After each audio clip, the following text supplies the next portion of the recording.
এইটাও বাদ দিয়ে সেই ছাত্র জনতার আন্দোলন দেশের কোন মানুষের দাবি ছিল?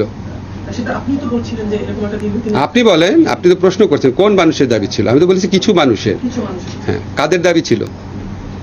সেটাকে আপনি কিভাবে দেখছেন? কাদের দাবি ছিল আপনি বলেন, আপনি তো সাংবাদিক, আপনি জানেন কাদের দাবি ছিল। বলছি ছাত্র জনতার No, আন্দোলন no. সময়টা যদি বাদ দিয়ে না, ওই সময়টা বাদ দিয়ে জামাত ইসলামকে আগে নিষিদ্ধ করার দাবিটা কাদের ছিল? একটা দলের ছিল, কোন দলের ছিল? যারা বাদ করেছে আওয়ামী লীগ, তা আওয়ামী লীগের নিষিদ্ধ করার দাবি ছিল। আওয়ামী লীগ 15 বছর ক্ষমতায় ছিল, করে নাই কেন? তার মানে তো তাদের বদ মতলব ছিল। 15 বছর তারা ক্ষমতায় ছিল, তারা তাদেরই সহযোগী সংগঠন বিভিন্ন মহল থেকে তারা এই ধরনের দাবি তুলেছে।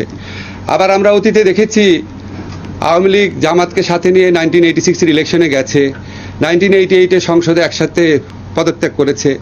একসাথে পদত্যাগ করার পর একসাথে প্রয়াত মতিউর রহমান নিজামী সাহেবের সাথে আওয়ামী লীগের সভানেত্রী সাংবাদিক সম্মেলন করে